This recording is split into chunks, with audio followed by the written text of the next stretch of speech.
And hello, everybody. I'm UBC Mignetti, part of Deep Space Predictive. Welcome to the Human Everywhere podcast.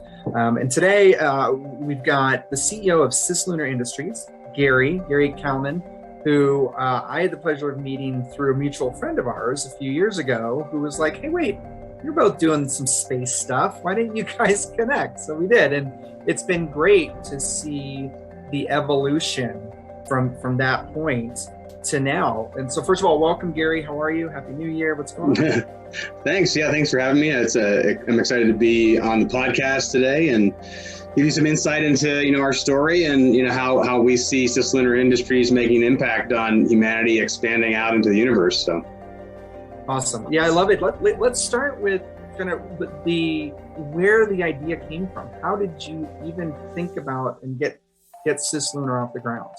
Yeah, so I think my personal story is sort of relevant here. I don't have a background in engineering or the hard sciences or anything like that. I come from a finance, business, entrepreneurial background.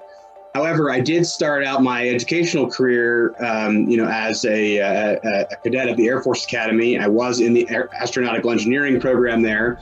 Decided that path wasn't for me and ended up at CU Boulder. And did, more economics, business, and kind of went down a different path.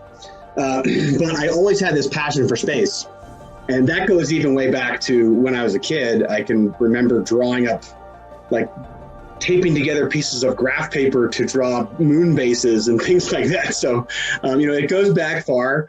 And, going to the Air Force Academy was was originally a plan to become an astronaut and sort of become a test pilot and an engineer and then become an astronaut, But anyway, as I left that path and went into this more business entrepreneurship path, this was I graduated from college in 2001 and I was doing my own startup at that time.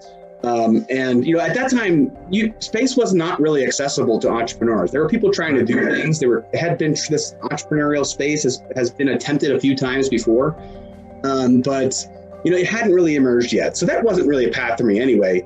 And as I went through my career in finance, I always had my eye on space, trying to think of ways that I could get back into it. Even almost went back to school to be an engineer and start at the beginning again. And I found out about this program called the International Space University.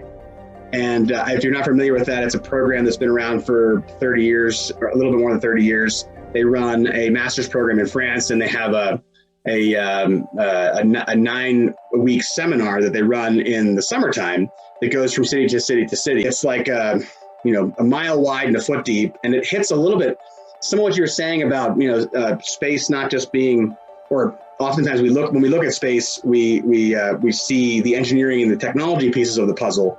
At ISU, they very much focus on the space industry is much more than that. It's not just the scientists and the engineers, but it's like literally all of society is going to have an impact in space eventually. And so they have this really nice broad scope of education that brings in people from all walks of life, from something like 30 or so nations are there represented at this event. And you just go deep into it. And that was my way of breaking into the space sector. And as I went into the International Space University, I had this vision for wanting to be out on the frontier of space. So this was back in 2017.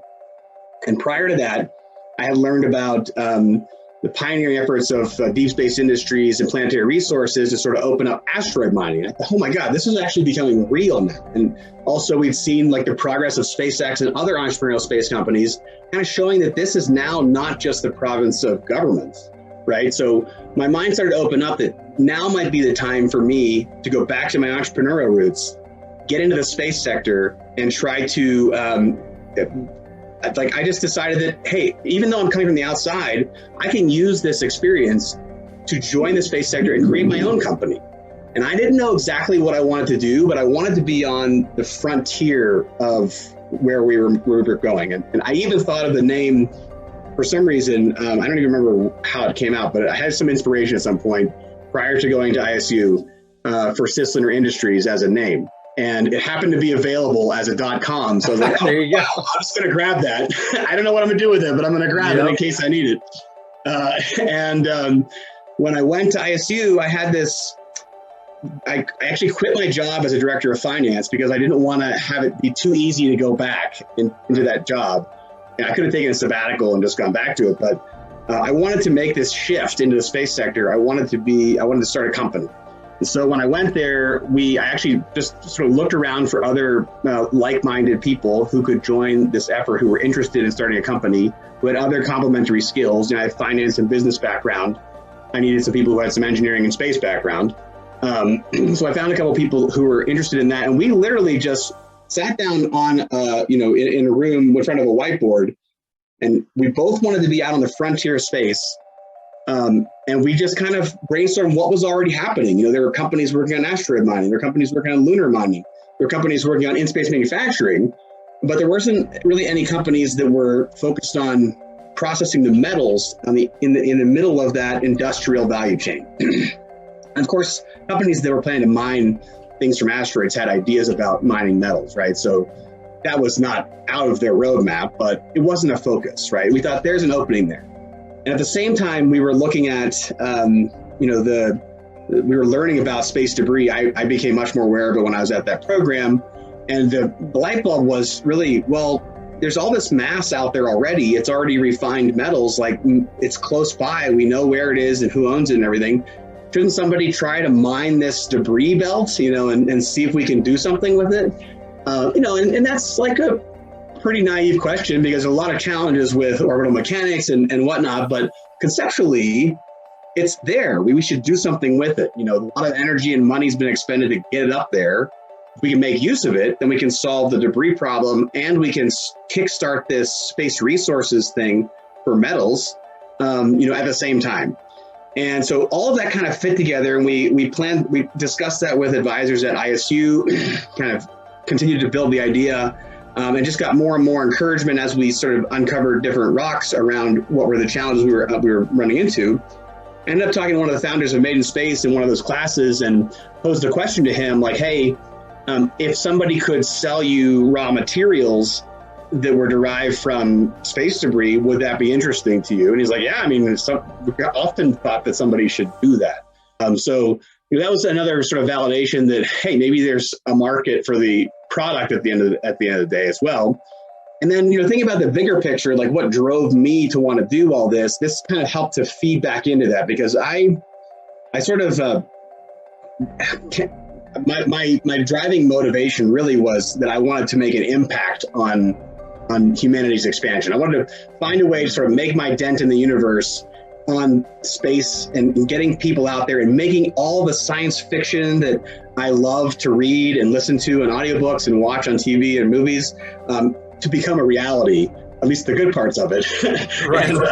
and this was a way to make an impact there. And if you can make an impact on something that's, out on the frontier that has a, consequential outcome, then you're also going to become wealthy or whatever that, there's prosperity that derives from that. And obviously that's nice, but really I want to go to space someday, and I wanted to enable humanity to go to space so that I can go to space. The cost of going to space can become lower. Before I went to ISU, my daughter was 3 at the time, and I made her this deal, partly to hook her into space, as well. But I made her this deal that, hey, I'm going to go here and I'm going to work on this idea because someday you and I are going to take a trip to the moon. We're going to go to the moon together.